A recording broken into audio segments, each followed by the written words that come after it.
What's up, everybody? Welcome to another edition of Mon Goals, brought to you by the Beautiful Game Network. I'm Mike. With me is Kev and Josh. Guys, how's it going? I guess I don't know.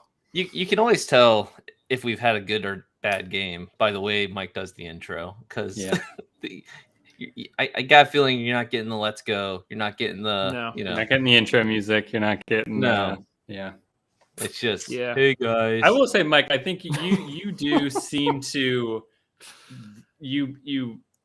I don't know how to phrase this, but like I feel like from one game to the next, your emotions can swing wildly based off of your like outlook on a perspective of like a game or something or a team.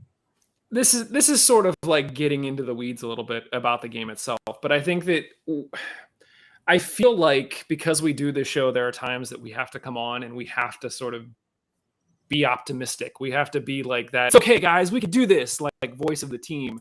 And I think after I've never felt that way. I feel like, but look, I feel like we all sort of have our roles to play. Yeah, so, Kev, I know you're never that way. So I feel like to a certain extent, Josh, you're sort of like the even keel, and I'm always like a little bit higher. And I feel like after a while, not this week. It's just there's been this trend, and I even felt it. You know, we did a halftime show in this game for Birmingham, so we did a live Twitter space, and it was really well attended. I think there was like 15-20 people there, which was cool. And so Liz jumped on and was sharing thoughts, and our buddy John at USL Tactics on Twitter jumped on, and I was like very, I don't want to say negative, but it was very much like I was empathizing with the Birmingham fans because clearly that was a goal that was disallowed. And I was like, okay, we'll get to it. But I was like, if I was a Birmingham fan, I would feel a bit hard done because I didn't feel like the Hounds had done a ton to really warrant being up 1-0 at that point. And I mentioned that I thought Dixon really hasn't shown up in a lot of games, and both Liz got on and she was like, I think you're 100% wrong. And like John said the same thing. And he was like, no, he's like, I think like Dixon's putting in the work and putting crosses in. And I don't know if I've become too cynical because of the lack of consistent scoring or whatever it may be. I just don't feel confident in this team anymore. And I feel like I'm jumping the gun here. Kev, what'd you do this weekend?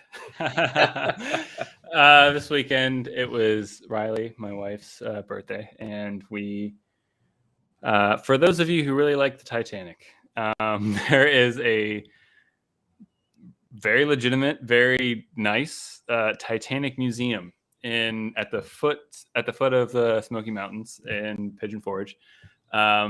And we went there on Saturday morning because Riley really wanted to go. And so we went. We walked through our self-guided tour for like an hour, saw real stuff from like the wreckage, and they had a really nice museum exhibit, took a bunch of photos. We were on the grand staircase. That was a replica like of the movie and everything. And I assume of the actual Titanic. But it was fun. So yeah, we did that. And then just, ate a lot of good food over the weekend for her birthday and celebrated. So any great information about Jack and Rose and about the pendant or anything? No, although in the gift shop they had pendants for everything. They had like Christmas ornament pendants. They had this, ornament. So of course we got a Christmas tree ornament. That was like the blue heart thing or whatever. It was fun though. I guess like part of their shtick is like at the beginning they give everyone this kind of like fake boarding pass with like an actual name of the like of people that were on, and then they drown you. It's really cool. Yeah, when it's kind of, they're like go through the museum and like see what was your fate or whatever, and like it was. That's kind of grim, man. Yeah, I mean proportionally, statistically, right? You probably are going to die, but probably, yeah. But the last thing else, the really cool part of it, like they had like part of it was interactive, so they like they built this. That like where like the main wheel is and everything, and anyway you like exit out and they have the room really cold, and they have water that you can like just dip your hand in, and they keep it the temperature of the water that night or whatever, so you can feel just how freaking cold like it was. And yeah, it was, I mean, that kind of tied everything together for me. Like I dipped my hand in, I was like, holy crap, like that, so it was cool. I mean, the entire thing was fun. was the first like display on the tour, why is it here in Tennessee? No, I never got an answer for that. I don't know. Yeah, it's weird. I don't know why it would be in Tennessee. Because like, that's the thing, right? I thought like in this area in Pigeon Forge in Tennessee, there's a lot of like, it's like hillbilly golf and like, it's like all this kind of that atmosphere of things. And so I thought it would be this kind of, I don't know. I don't want to belittle the area, but so like I thought it'd be this certain level of like kind of cheaper entertainment or whatever. I was shocked. I was like, no, it's really nice. So. Yeah, you would at least think it wouldn't be on a land, or the museum wouldn't be in a landlocked state. Like you would think it would be like on a coastal, like something. Yeah. No ocean in sight. Just Sure, why not? Because wasn't Kev, you would know this better because you were just there. Wasn't the trip from like London to New York? Yeah, well, it was not London. I was like the Southampton and then Belfast, Northern Ireland or Ireland. I forget which one. And then from Belfast to New York. So let's drop this thing in Tennessee. Yeah, it doesn't make sense. All right, whatever. But they did a good job, so I got to give them credit. Josh, how was your weekend? I just did a whole bunch of nerd stuff. I actually had to watch the game again, because while I was watching it live, I was playing D&D, so wasn't paying attention as much to that. And then this weekend, pretty much the only thing I've done is on Friday I went to a friend's house and we played a whole bunch of Magic the Gathering. So just a completely nerdy week was had. Weekend. Today we did housework yesterday we did housework and kind of got caught up on a whole bunch of things. But yeah, so. Nothing exciting at all. Just being a nerd. The boys were asking about watching Stranger Things because they've never seen Stranger Things. So we binge watched the first season this weekend, and so all of the D&D scenes, I thought of you guys, and I'm being like, "That was just 10 hours. What do you mean? Like it finished so quickly?" And I was like, "Holy crap!" Yeah, your kids should get into D&D, Mike. I'm sure they would if they played. Online D&D, Kevin can be the DM. So it'll be why, Josh? Why are you throwing me? You are welcome.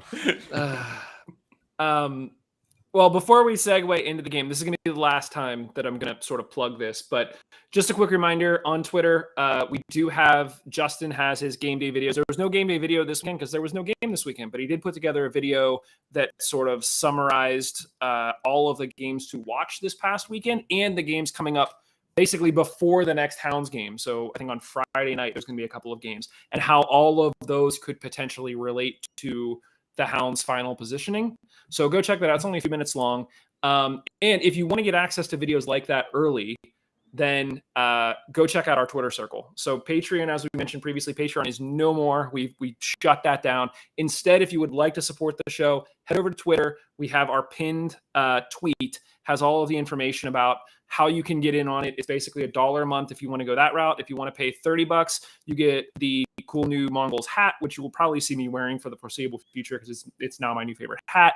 And that gets you access to all sorts of private tweets where we're going to be putting all sorts of polls out that are just private all throughout the rest of this season and all through next season. Obviously, whatever you pay this year will get you for next year. It'll get you access to all of Justin's videos early. All the game day previews, all that stuff is early. You'll get access to live game reactions and conversations. As I mentioned, this week we did a live Twitter space at halftime, and if you are in our Twitter circle, then you sort of get priority to share your thoughts on there. We'll tag you in, and you can and we can talk. And potentially, there's gonna be some stuff this off season that we've talked about doing as well. Some maybe additional Twitter spaces, maybe a live show where you'd be invited to come join us. So go check that out. Head over to Twitter. Like I said, it's either $1 a month, or you could pay $30 for the whole year and you get a hat and you're part of the circle. So go check that out. The whole idea is, like I said, to try to make the social content much more engaging. So you don't always feel like you're just like doom scrolling. There's actually something there that you stop, you think about, you interact with, you share your thoughts, and it's much more of a conversation. So that's the goal with that. Last time I'm going to say that, literally later this week, we're going to start moving most of the polls and stuff to behind that circle so that just people in the circle are going to see those. So if you love doing that every morning, like our buddy John, who called it out at USL Tactics, then go $1 a month and be part of it. So, guys, getting into the game, the Hounds lost 2-1 against Birmingham. Thoughts, Josh? You just watched it this morning, so give us some thoughts. I actually thought the first half was pretty good on the Hound side of things. Like watching the game again and like knowing the results and kind of just like, since I know we lose the game, I'm watching it with like very critical, like cynical eye. And I actually thought the first half was pretty good for the Hounds. Like it was hard to feel like this is a game we're going to lose. Watching that first half again. Obviously though, the very end of that half is where it kind of falls apart, and you kind of feel like, oh my God, that goal that Agudelo scored and then got disallowed. It looked like it was on. I don't know. Like Kev, I know you're going to be, advocating that it was a disallowed goal for a reason, but watching it, it was pretty close, and I would feel aggrieved if I was a Birmingham fan for sure. But yeah, like that goal afterwards though was fantastic, and like it was a good goal from the Hounds, and it just it's a shame it's going to be overshadowed because of the disallowed goal. So I don't know. It was just sad to see. I mean, if the game ended in a draw, like if Birmingham got another goal, then I might be like, oh, like, yeah, we really should have lost that. But then they came back and got 2 more. So it was just like, okay, yeah, we definitely didn't deserve to win this one. Kev, do you want to make an argument about the offside? I don't think it was like clear, and I don't think it was obvious.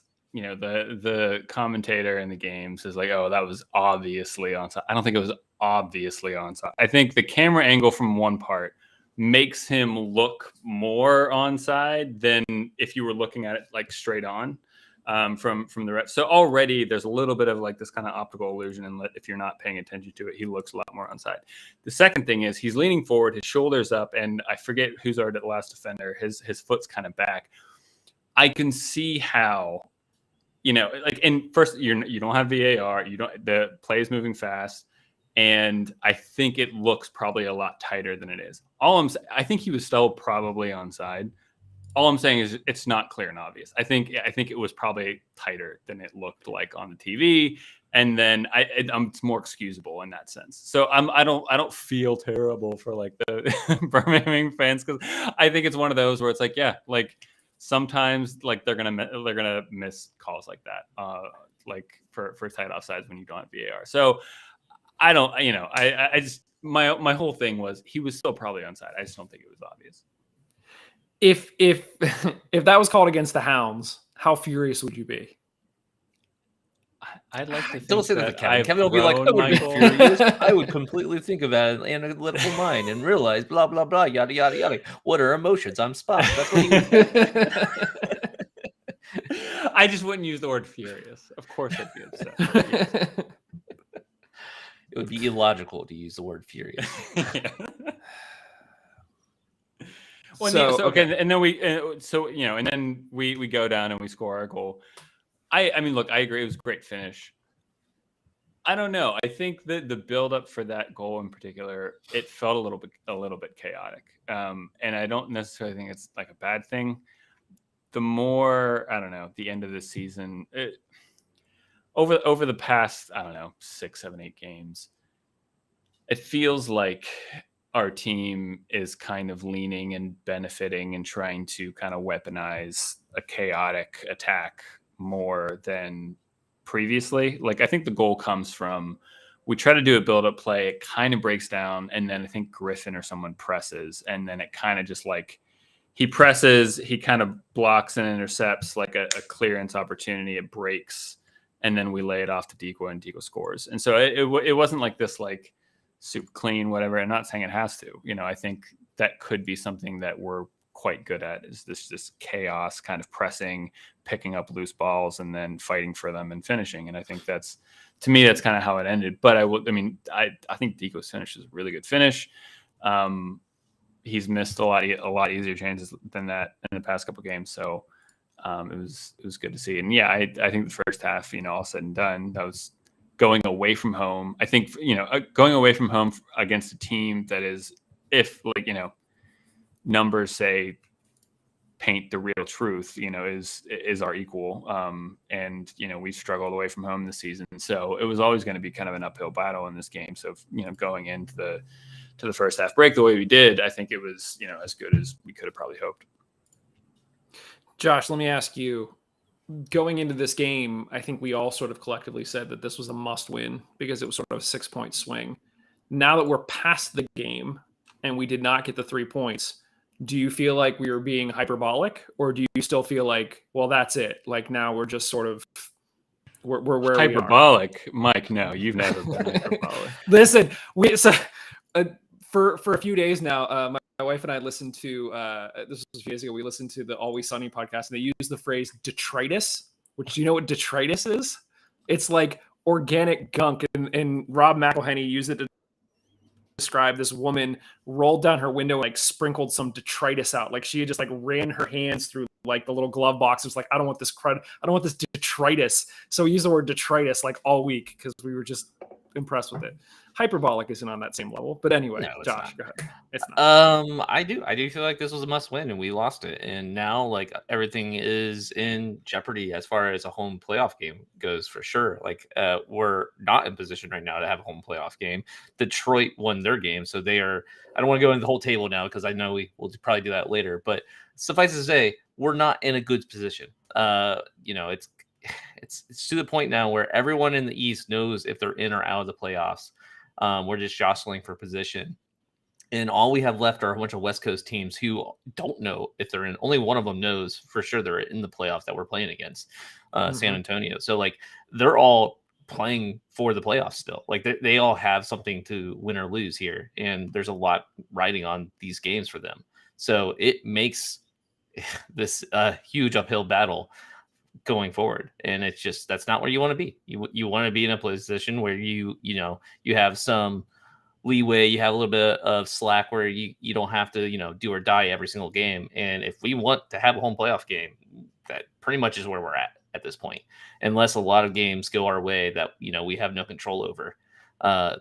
It's not looking great for that aspect. And as a fan, someone who wants to watch their team win games at home, in the playoffs, like, that doesn't look like it's going to happen at this point. Yeah. Kev, what are your thoughts? Were we being hyperbolic?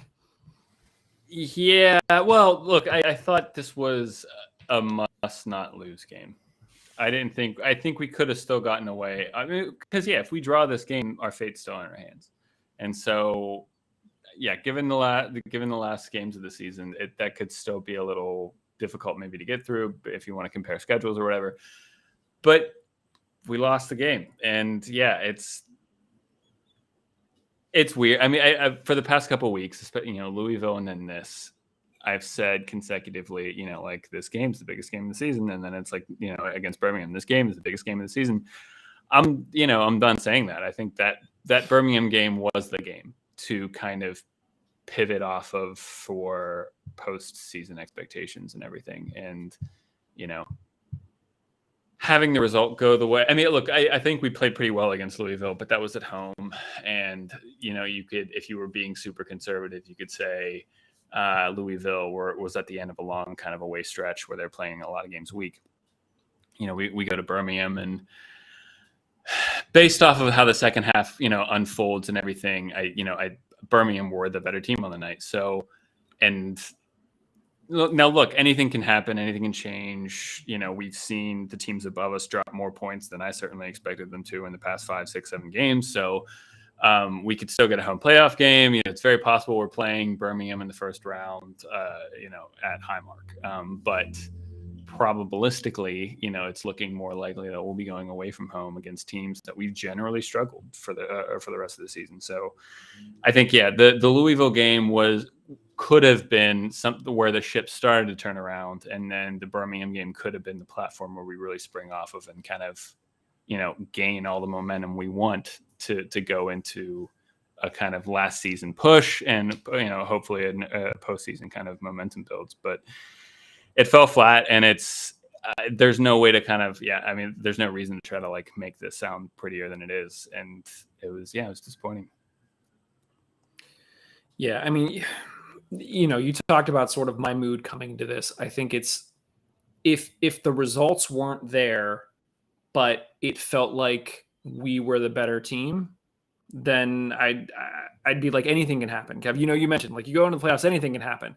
At this point, I don't realistically believe that. Like, I know that anything can happen, but 75% of the odds for me are we're going to go into the first round and we're going to lose. And that's just what's going to happen, because literally over the past 2 or 3 months, we haven't seen anything otherwise. We had Louisville. Like, we could have beaten Louisville and we couldn't score. And this is a game too, where it's like we had chances and for whatever reason, we've just forgotten how to score. And maybe that's at a certain point this season, I feel like my expectations increased for how much I thought this team should be scoring. And so like people like John, and I think sometimes like guys are like talking me back down to like, no, like this is USL level. They're not going to score at every opportunity. And I get that, but there are other teams that are winning 4-1 or 4-0 or 5-2. We're lucky to get one. Like, I feel like we don't even know how to score one. And that's after adding somebody like Robbie Mertz to the team that we thought was going to give us, substantially more attacking power and unlock Cicerone and Dixon and Deekwa. And yeah. I will say this. I mean, I think it's not in our hands anymore, and we know this and blah, blah, blah. However, I mean, this next round of games does give us an opportunity again where we're home against an Orange County team that has not been great this season, and Birmingham have to go away to Tampa, I believe. So, if we win against Orange County and Tampa, do us a favor, all of a sudden we're back up ahead of Birmingham and everything's on again. So, yeah, that wasn't really following your point, Mike, on the whole point of like trying to score more or whatever. But just maybe adding. No, and I mean, look, just to set the record straight, this isn't me hoping doom and gloom on the team. Like, I want them to prove me wrong. Like, go prove these next 4 games, go out and dominate, and really, like, as we head into the playoffs, we're now on an upswing and we're going against the other teams in the East. But Kev, the way you're smirking makes me think that like you don't even believe that statement. Like, you don't think that's going to actually happen. And that's the mindset that I'm in right now. Is like, I look at these next 4 games, and first of all, it's not going to really give us a clear bearing on how we're going to fare in the actual playoffs, because we're not playing anybody that we're actually going to face in the playoffs unless we get to the finals. And so I think that's overrated. I don't know. But I think all of the whole time. So, okay, so say we play Orange County and we win 5-1. Are you going to be like, this team is back? Or are you just going to be like, I know nothing about Orange I'm not County, going to be like, so... I'm not going to be like, this team's back after 1 game, period. I don't care if we were playing Memphis and we beat them 5-0. I'd be like, all right. Okay. So let's flip it. 4. Josh, let's say that we play the next 3 games and we win all of them 2-1.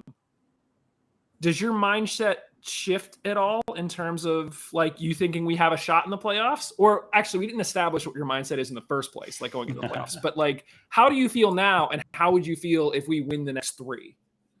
I mean, I will think positive things, because you can only play the team that you're, up against. Like, we can't decide who we're playing against, and I don't think the West Coast sucks. So like, and we also play the best team in the West in those next 3 games, and we play the worst team in the West. So like, we play a very wide swath of this table. So it's going to be hard to tell, exactly how these teams would stack up against the East Coast, but going into the playoff with a string of wins is always preferable.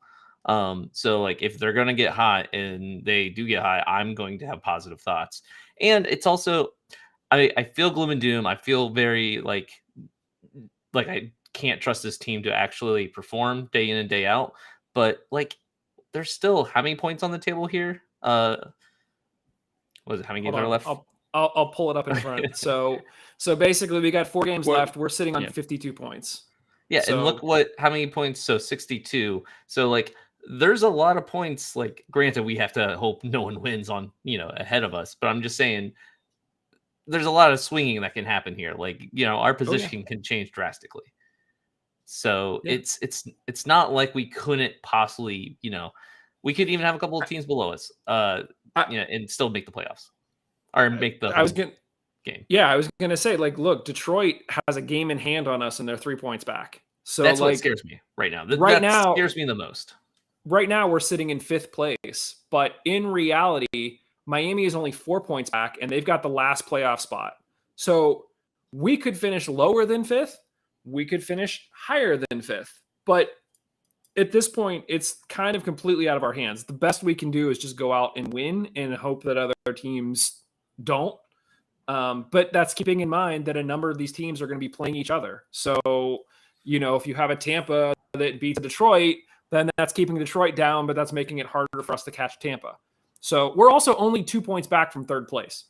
So I think that's the other reason why I feel gloom and doom. But then you look at the stats and I'm like, why do I feel so gloom and doom? And it's more the eye test than it is the points. I'm like, how did we end up here? And we'll get into that in a bit because I want to give you guys more room to talk about this if you want to talk about. But yeah, I just want to keep. My goal is to never let you forget that you said we were never going to lose a game this season at the beginning of the season.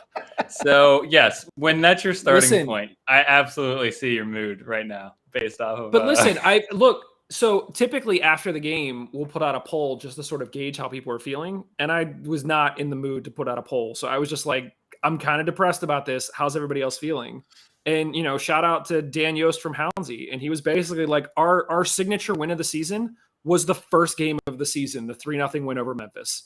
And after that, it's just kind of been like, I don't know. Like there hasn't been another moment that this team where we've been like, yeah, like, all right, we got it. Let's go. It's just been like, just even keel the whole way. And sometimes you win, sometimes you lose. But like, that's how you end up not in the top 3 in the East is you just don't go and take it to those teams. So, yeah. I think in moments where if this team, I don't know, this is probably too fantasy thinking. But it's weird because like, I think the pieces are there and they have shown moments of clicking throughout the season. It just hasn't done it enough. Where I think like if this team was able to settle into a groove where they're regularly playing well with each other and clicking, and then I think we get into the conversation of being where Tampa, Memphis, and Louisville are for the course of the season. I think just the issue is we haven't done it enough, and we haven't been consistent enough in hitting the heights that this team is capable of. I think that's the other side of my frustration. And I put out a poll today where I basically asked, when players underperform, whose fault is it? Is it the players' fault or is it the coach's fault? Because we talked about before how man for man, if you compare players that we have in positions like a Cicerone, like a Dixon, it's hard to find somebody else in the East that you could plug into those positions that is better than they are. And that goes for multiple positions on this team. So when you have, Kevin, like you said, this collective of players that seems to be underperforming, this is not a Lily out conversation. But when I put out the poll, and it hasn't finished running, but basically 66% of people said that it's on the players when the players are underperforming, and 33% said it's the coaches. Josh, where do you stand on that? Do you think that if the players are underperforming, it's on the players, or do you think that it's the coach's job to get the best out of the players that he has? I mean, I'm going to pull a little bit of a Kevin here and have an issue with the question because it's not binary. I mean, it's not a yes or no type of question or like an up or down. Like there's different factors that you have to consider. So it's never 100% one way or the other way.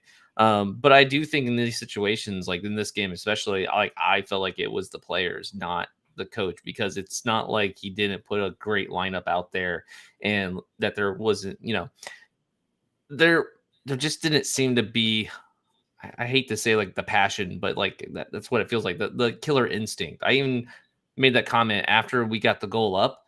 Like instead of being like, all right, time to go through their throats, let's get the other goal. We held back. We kicked the ball around in our half of the field for a while. It's like, no, like this is a moment where they're frustrated. They had a disallowed goal. They just got scored on right afterwards. They're frustrated. Take advantage of that and attack and like really fluster them, because there's no way they're all they're in their head at that moment. that's when you go for the killer instinct. You get that second goal. But instead, we just played with it in our half of the field, and it looked like we were just waiting for the whistle. It's like there's plenty of time left to get a goal. Go get a goal. So that was frustrating. That was really frustrating to me. And then, I don't think you can blame Lily for that. Like, that's not a coaching issue. I'm sure he did what he was always doing every single game we've ever seen him, yelling, go forward, go forward, go forward. Like, that's what he does. So like, it's kind of hard to feel like Lily was like, all right, guys, settle down. Let's slow this game down. Get, bearings. Like, no, he was not saying that. So it's Kev, not Lily's fault for this game. You can, object to the question itself. But I mean, look, it's a similar question, to like Liverpool right now, where it's like you have the players. Why aren't they scoring? Why aren't they winning games? And people feel like they have to point the finger at somebody. And maybe to Josh's point, there's actually multiple fingers to be pointing. But like, how do you fix this? If you can't bring in better players in the position, then what do you do?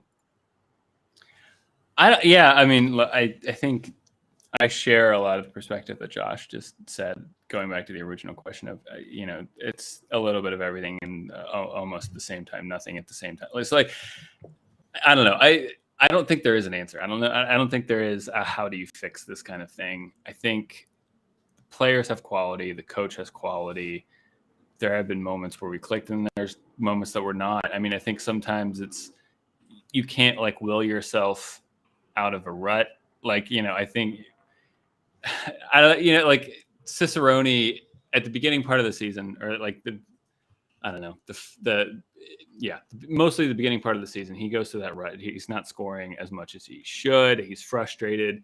He can't like will himself to score, right? Like he wants to score, but he can't will himself to score. All you can do is just keep putting your nose to the grindstone and hoping something falls. And I really think that's probably the same thing that's happening here. I can't see anything specific. The only thing are the intangibles that I think have already been voiced a little bit on this episode of, I don't want to explicitly point the finger, but yeah, I mean, like little lacks of leadership, little lack of, like Josh said, like killer instinct. I mean,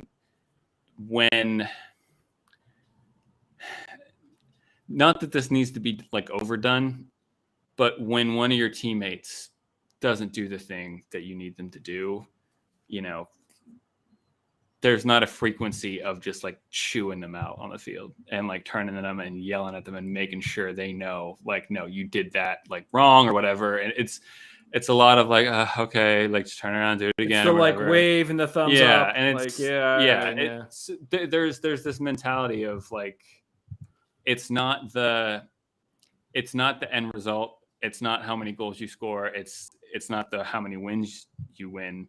It's this, are we doing the process the correct way? Are we playing the way we should be playing? And we believe that if we play this way, it will bring on goals and results. And if we're not, then we need to be, having a conversation with ourselves on the field. And I mean, we see a little bit of that. Like, I think after the final whistle goes, Mertz like gets into some scuffles or whatever.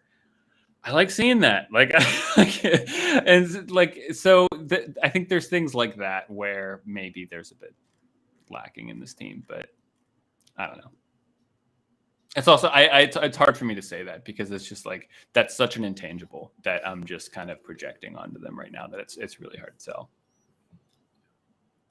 Is there anything else you guys want to talk about as it relates specifically to this game? The first goal that Birmingham scored, Ordonez with that clearance, which is horrendous. Like, I don't even know how that happened. It just seemed like he was more like passing the ball to Birmingham than trying to clear the ball at that point. The second goal, I forget who scored their second goal, but he was so wide open in the box. Like, there was like not a Hounds player within 10 feet of him. And I'm like, how? Like, why? Like, I don't get it. Balaretta. Okay. Got it. But yeah, so those two goals, like speaking of lapse in, composure of this team, those were both situations where those should not have been goals. Like, I wasn't like, I'm like, oh, that was a great play by them. And they really, showed some skill there. It's like, no, it's just like our defending was just crap. And for both those. For the Ordonez one where he tries to clear it, I'm so with you, Josh. I feel just a little bad being critical of Ordonez because generally I think he's come on pretty strong at the second half of the season. I think he's defended pretty well.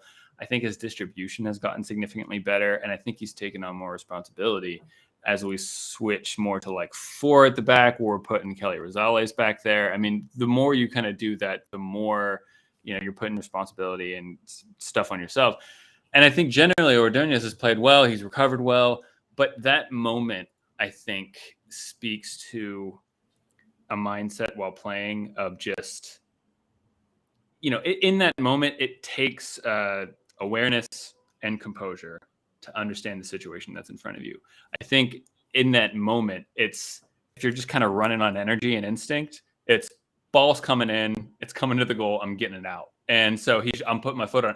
Looking back, I mean, you could have just like, and maybe this is like a Jamali Waite question too. If Jamali Waite just needs to call keeper and like just let it kind of bounce into him, really. I mean, there was a player crashing the net, but I think Peters, maybe it was, could have kind of just bumped him off and everything would have been fine. And Waite could have even just collected it pretty easily. But because things are a bit frantic, because you're kind of playing off of reaction rather than like, you want to respond rather than react, right? I'm in air quotes here. But it was more of a reaction rather than a response. And it was just balls coming in, I need to clear it. And in those critical moments, it takes that extra little bit of awareness, extra little bit of composure to understand the situation around you, where you can't just rely on the 100% thing to do all the time of just when in doubt, clear it.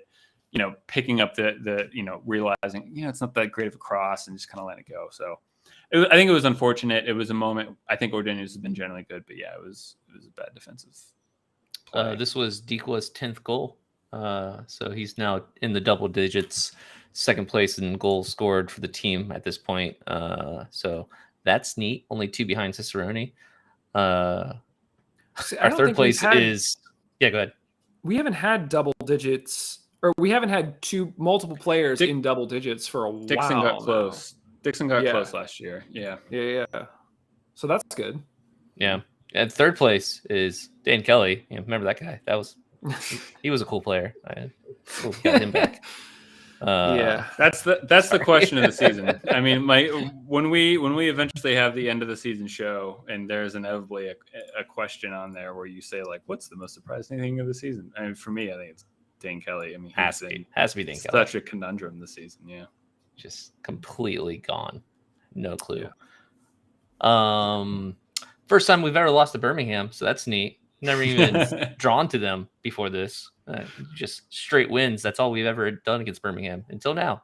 So yeah. And we had the stat on the last episode about Lily's performance midweek during the regular season. It was something like 27-7-2. Like now I guess it's 27-7-3. That's just, yeah. Or no, I guess it would be 27-8-2. I always get the losses and ties mixed up, so I always just like write them out for myself, and I clearly didn't in this case. So, yeah. What do you guys think about Juan Agudelo? I thought he was having a good game. He didn't end up scoring or assisting at all, but I thought he had a good game. Early in the game, I thought he looked a little lost. I'm a Juan Agudelo fan. He got his start with New York Red Bulls when I was like following him, like the MLS team. He played with Thierry Henry, like was sort of like brought up with Thierry Henry. He got some plugs with the U.S. men's national team.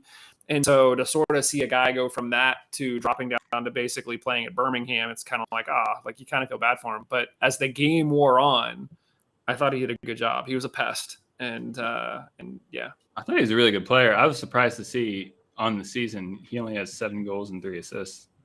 He came in late. I can't remember where he was, but he did not start the season with them. They signed him like mid-season because I remember thinking, oh crap! Like, well, it looks there's like still teams now signing people. Like, I'm like, how can you sign people this close to the playoffs? Like, what is going on? But go ahead, Kev. Yeah, it looks like he has 24 matches played for the team. So yeah, I mean, it's not the full season, but it's still a decent amount. But no, I was really impressed with him, and he looked like. Looking at him, I'd be like, he'd be a great pickup next season for the Hounds. Someone who has that kind of like aggressive kind of, nope, not good enough. We need to raise our game kind of thing.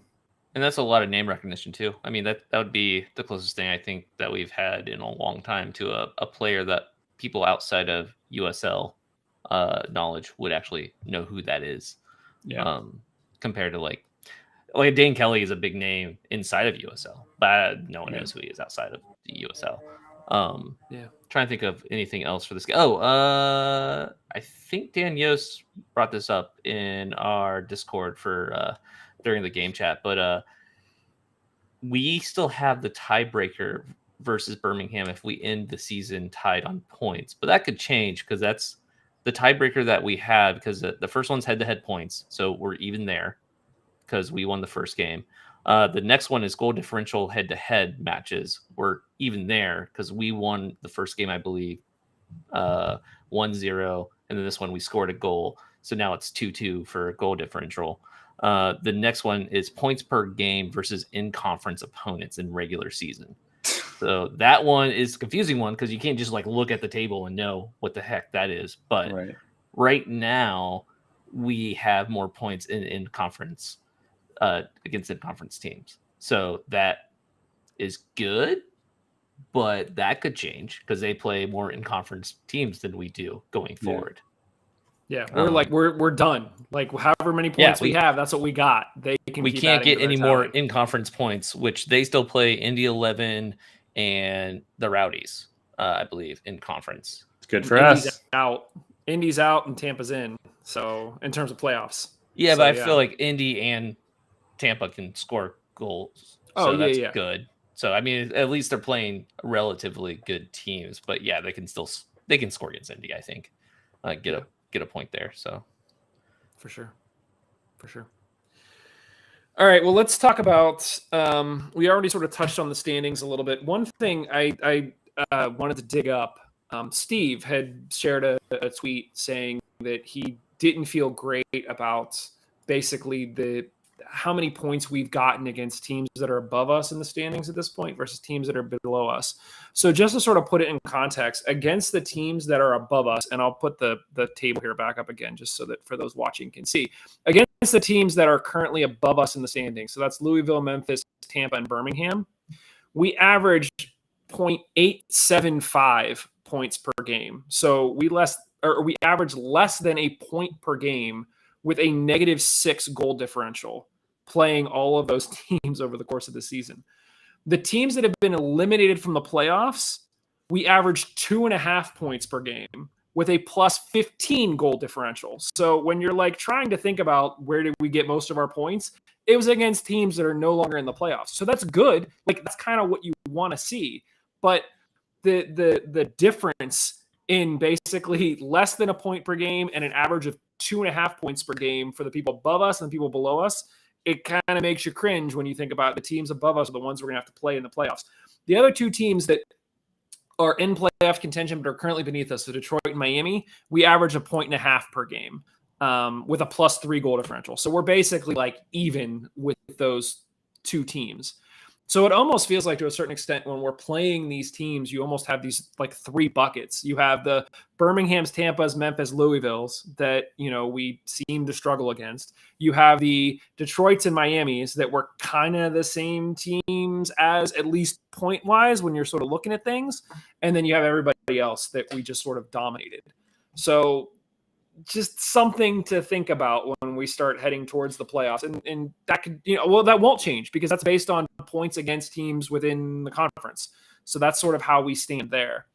One of the other things that I mentioned earlier that I was sort of lamenting was it feels like our scoring output has dropped as the season progresses. And so I actually went back and I looked at a bunch of the numbers. And what's interesting is that if you graph our goals against per game and you sort of throw a trend line on there, basically the entire season, our trend line is at a consistent, we basically average a little over a goal per game that we let in. So that's, relatively speaking, we're consistent. There are some wild swings. There was the game that we let in 5 goals and there's been a couple of shutouts. But for the most part, we let in just over a goal a game consistently all season. Now, if you actually look at the goals scored per game, that's where things get a little bit more interesting, because we started the season with the trend line closer to 2 goals a game, and we have progressively decreased to the point that now the trend line is predicting closer to a goal a game. And, when you look at the actual goal differential overall, so when you take the total number of goals scored and the goals that we've let in and you subtract the two, it's a similar outlook. Whereas the differential at the beginning of the season was more of a +1, and now we're actually like predicting to be more even or less than 1. So it seems to be, if you look statistically, that the issue is the goal scoring, that we're progressively scoring less goals over the course of the season on average. I don't know how you fix that. I don't know. We're not going to, be able to outthink Lily on how you fix that. But clearly this is a scenario where we're either in a rut or, I think we've gotten 3 goals in the last 4 games. And I think it was 1 from Dequa, 1 from Cicerone. And I can't remember who the third one was scored by. But it seems to be sort of all over the place. And that will be something that I'd like to see us swing back up over the next few games. But there's something there. You know what was going on at the beginning of the season? Dan Kelly was scoring goals. You're not entirely wrong. He's what, 3rd in the team with 9 goals, is it? And so to just like have that drop off from like you no longer have that weapon in your arsenal, that can make a difference. I still don't think that a team that has Dequa and Cicerone and Dixon and Mertz and Kenny and Griffin like should be averaging close to 1 goal a game. Like we should be averaging more than that. I mean, you just left out Wheat in that conversation, but whatever. I did just leave it. You're right. Shane Wheat, man. Listen, when we get to the end of the season and we're like, what player would you be upset if he's not back? I would not be surprised to see somebody say Shane Wheat. Guess Kevin's shaking his head. I'm just saying, like, I think that he's added a new dimension to his game this season. So I don't know. I don't know if you guys have any thoughts on any of that. I mean, something at the very beginning there was the whole thing about teams above us versus teams below us. And I will say this is another, giving back on the soapbox for a home playoff game. If we have a home playoff game, we're playing a team below us, not above us. And I mean, obviously you want to play a team that, isn't better than you. That seems kind of silly to even say that, but it is a situation where some teams, they rise to the challenge a lot more than other teams. They get that chip on their shoulder and they get the underdog mentality. I feel like Detroit's that team. Like Detroit's a team where, the higher the opponent is in the table, the more they're going to be like, F that guy, let's kill him. Like, what I mean? Like that's Detroit. Like we're the team. Opposite of that. Yeah. We're like, nah, okay, well, this is going to be a hard game, guys. Everyone do your best. Which isn't exactly the same mentality. So I back to that killer instinct. I'm afraid to play teams that are higher in the standings than us, and I feel like in the past we've always had that issue, which is why we always go out pretty early in the playoffs. But like home playoff game is going to mean a lot when the fact is you're playing a team that's not as good as you, and this team does better against teams not as good as them. Granted, we also end up losing to a team like Charleston Battery, but let's not talk about that. Red Bulls and listen, I'm going to save this conversation for after the season because I want to see how this all shakes out. But there is, as fans, it has to at least be rolling around in your head that this is the 4th season in a row that we're sort of going to get into the. I mean, there was a season where we were top of the East, but this just might be another like you're in and you're done.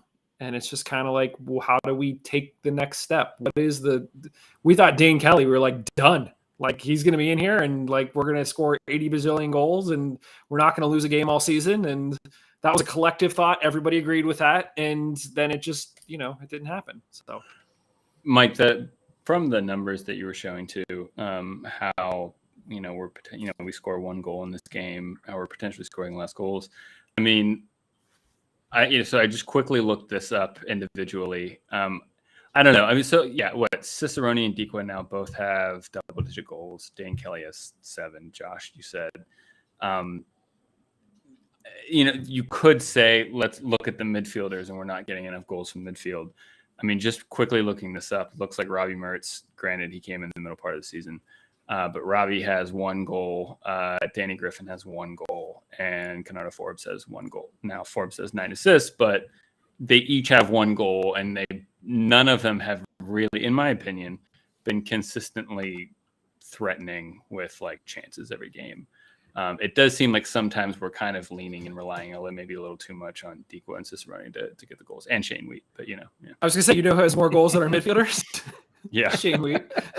Yeah, so I mean that's I don't know. So I think that's been kind of an issue this season where we become too reliant. I mean, talking about being one-dimensional, it's if you can figure out a plan to essentially just quiet our forwards, our midfielders aren't really going to score. So.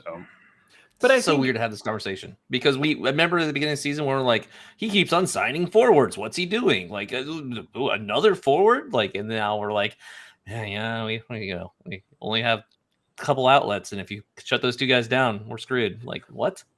But again, I was gonna say, you could go ahead, Mike. I was gonna say that sort of comes back to like Kev, your point about the midfielders not scoring, I think is legit. But I also feel like the system that we're playing isn't relying on the midfielder scoring. He's like, I'm going to throw all the attacking power that I have at you. I'm going to throw Cicerone and Dequa and Dixon and Dane Kelly and Mert, the one scoring, not Danny Griffin. Like Danny Griffin's going to hold up and just get the ball to those guys, and they're going to make magic happen. And it just isn't happening. I think it's fine for one midfielder. So Danny Griffin can get a pass if he wants to play that role, but then Kenny needs to score more and Robbie Mertz needs to score more. And I know I didn't look it up for Dixon, but Dixon has been Dixon would say, look, I'm not in scoring positions as often as Dequa or Cicerone is. And so I'm working with a bit less, and I think that'd be a little bit reasonable. I mean, Josh, good to your forwards point. There's such a temptation in my head to like, just, FIFA video game this or like Football Manager this and just say, all right, like we're playing 3 up top, Dequa, Kelly, and Cicerone. You can interchange, but Cicerone, you're off left, Dequa, you're up in the middle, Dane Kelly on the right, and just score goals. And we'll put 3 guys behind you that, defend pretty well and give you protection. But the 3 of you don't have any defensive responsibilities, just go score. And that'd be kind of interesting to see. I mean, it's not going to happen, but yeah. What do you got to lose at this point? You're not going to fall out of a playoff spot. Try it. But we have a home playoff game potentially on them. Like you said, Mike, we're 2 points back from third. We're 2 points back from third. We're not out of this game at all yet. Like I know I was going to do more so at the beginning, but yeah, like if you look at the point swing, we could get all the way up to first place. Now that no one could win above us as far as but the point swing right now is so high that you can't take that for granted. How much of a swing there still is possibility. But in all seriousness, if we continue down the path that we're on right now, do you feel like we're going to do any better than one game in the playoff and then we're done? Versus this is your chance. We're literally playing the last place team in the West this week. Why not try it? What do you have to lose? Because you want to get momentum in a system that you're comfortable, that you're playing in, and you know that it works. The system isn't working. They've been scoring less goals all season. But it also feels wrong to, with 4 games left in the season, throw out everything that has led you up to this point and then just start anew. That seems like it's the wrong answer. I'm leaning more towards Kevin's camp here than I am Mike's burning it all to the ground and just completely change everything point of view. Because we are in 5th place. We're not a bad team. This whole everything's gloom and doom, the system's not working, isn't really true when we're actually in 5th place. And we're only a couple points away from 4th, and we're still in a swing enough where I will say that it's not going great right now. We don't have the momentum on our side, but I feel like there is a system that Lily has been creating at this team, and it hasn't clicked enough to completely be a silver bullet for us. And to completely throw away and try something else seems like a bad idea. With the whole wingbacks thing and the way we kind of have anyone can be a forward situation. I feel like that's still kind of the game plan. Yeah, I'll say that even though I'm almost 100% in agreement with Josh. Your point's taken. We're not playing well. Yeah, and if we continue this, I don't see us getting past the first round. But the point being is, we still have 4 games and things could change in a different direction. And I think there's an opportunity and a place to do that. Do you believe that? Yeah, of course. Yeah. No, I believe that. Yes, there is a non-zero chance this team clicks and starts playing better in the last 4 games. Absolutely. See, I wouldn't say it's the most likely scenario, but it's absolutely a possibility. I think if this team was to, first of all, Louisville was a test for me to see if they could actually. We had this stretch of games where we're playing the Atlantas and the New Yorks and the Batteries, and it's like these are the teams that we should be crushing. We weren't crushing. So I said, okay, when we play Louisville, this is our chance to play the top team, regardless of the fact that they had played a bunch of games over the course of multiple weeks and they were tired. How are we going to do? And we got a draw. And it was like, okay, fine. Like that's not a loss. We could have beat them, but we got a draw. This could be a turning point. But then to go to Birmingham and lose essentially 3-1. It was 2-1 as a final and whatever about the waved off, offsides. But that to me just meant that this is the team that it is. And so just to like hope and pray, like fingers crossed that they're going to just turn it around. It's not going to happen. You got to do something to shake this team up, because if they're not going to do it against the likes of Atlanta and New York, and they're not going to do it when they know that a home playoff game is on the line, then like, when are they going to do it? They're not going to do it. So like go out. I see your point. Be a team that's go out tough to beat. Like you said, 4 at the back, 3 in midfield. You're not going to score against us, but we're going to start playing balls over the top to Dane Kelly and Dequa and Cicerone and let them run and see what happens. And we did some of that against Louisville. We had 4 guys, basically 4 forwards running at their back line, but give it a shot. Why not? You got nothing to lose.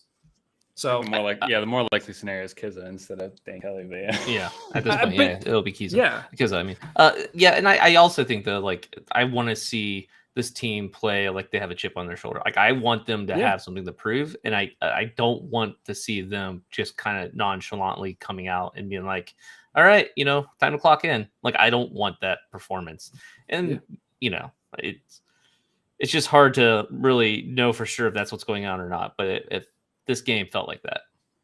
Yep, agreed. Let's talk just for a hot second about the games coming up basically the next 4 weeks. So looking at our schedule real quick, we have Orange County this week at Highmark. Next week, we have San Antonio at Highmark.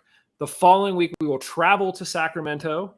And then the last week of the season, we have Oakland Roots at Highmark. And so if you're wondering, how are all of those teams doing in the East? Well, Josh, to your point, while the East is completely, or a playoff, sorry, the East is completely locked up. The West has nothing locked up other than San Antonio and San Diego have claimed spots. Orange County are currently in last place in the West, and they can still get into the playoffs. So literally the gamut of teams that we're playing here, San Antonio is currently the number 1 team in the West. Sacramento is number 4. Oakland is in 8th, battling for a playoff spot, and Orange County is in last place, but they're still not mathematically eliminated. So when you sort of look at things, Orange County, that's who we have this week. They're in last place in the West, but they know that they haven't been mathematically eliminated, so they're going to come out and they're going to try to get 3 points against us. And the last game of the season with Oakland basically sitting in 8th right now, they could be right around that playoff line playing for their lives. So none of these games are give-me's. I mean, the only one that could be close would be San Antonio, because they've locked in the they've locked in a playoff spot, and they're basically 9 points clear of San Diego in second place. So by the time we play them, they may have a little bit more of a cushion, but even they're not going to coast on us. Like none of these games are going to be easy. So whereas earlier in the season, we were kind of thinking, well, maybe we'll get to the end of the season and things will already be sort of shooken out. And, some of these games, none of these games are going to be easy. So we're going to be battling for everything we got. 3 home games, though. Three home games. So, we have that going for us. That's good. Very happy about that, yeah. And it starts when you're playing West Coast teams and you have mostly home games, that means there's a lot of travel right now for the teams coming towards us. So it all starts this Saturday, 7 p.m. at Highmark. I don't want to. Score prediction feels just ridiculous at this point. But is anybody here predicting anything other than a draw or a win? I think a win. Like, I mean, it's not that, we need a win. It absolutely has to be like, I understand, like, it kind of is, but it's more of the situation where it's like, I don't see why we wouldn't win this game. This is not a gimme game though, because this team doesn't have those. We don't get gimme games. Yeah, I'll say the same. I mean, I think if it's not a win, then I think it kind of becomes like less than a 20% chance that we get a home playoff game. And I think that's what kind of makes it feel like it's a must win. If we want any kind of optimism going into the playoffs with a chance of getting a home playoff game, then this kind of essentially becomes a must win. And so, yeah, let's see what happens. It will be interesting to see how the team approaches this game, because I feel like even though we've locked up a playoff spot, you start having that conversation in your mind of like, okay, we don't want anybody to get injured and heading into the playoffs. Nah, it's not going to be tempo. Do you treat every one of these games now like it's a playoff match? And it's just like you go for everything in every game. Like if we're down a goal, is Jamali Waite coming up to like take corner kicks? Like, is that where we're at? Because I kind of feel like that's where we're at. Yeah. If nothing more, too. I mean, I think we need the points, but also on top of that, I think you need to, going in a playoff game where everything's a one-off game, you need to be feeling good about yourself. And you don't feel good about yourself and you're not in a good tempo unless you're playing well, like on, leading up to those games. So, yeah, I think I don't know how this is actually going to play out, but for me, it's critical. You need to be treating these games like playoff games and you need to be going 100%. Agreed. Gentlemen, anything else to talk about on this one? I'm trying to remember who all got call-ups. Jamali Waite and Jesse Williams got call-ups to the international. Yeah, it was really cool. Yep, Trinidad and Tobago. So keep that in mind. And we completely kind of blew over the fact that Jelani Peters got a red card. In this like, hey, that happened, guys. At the very end. In extra time. Yeah. So that was like salt on the wound. So right. I'm struggling to remember the actual occurrence too. I remember thinking like, it was a double yellow, right? Like, he got a second yellow. Yeah. I mean, I think it was one of those where I remember watching it and be like, yeah, that's about right. Yeah. At that point, it's like, still depressed that we just lost this game. It's like, yeah, we're not coming back from this, and we're not even scrounging out a point out of this. And then suddenly it's like, oh, and we just got a red card. Cool. Yeah. Like, great, awesome. So that's a thing. Also, like, I got a feeling because I just looked up, make sure I was right. But Detroit's playing New York Red Bulls too, and they're 3 points behind us. Or not even 3 points, right? Aren't they? Yeah, 3 points. They're 3 points. So if with a game we end up, I don't even know where we end up at that point, because I think we're even. We lost to them. We lost to them in the first game, and then we haven't lost it. I think we drew both games. Yeah. Yeah, we drew the away game. I knew we definitely drew the away game. Yeah, we have not lost to Detroit, because I always I know we haven't lost to Detroit because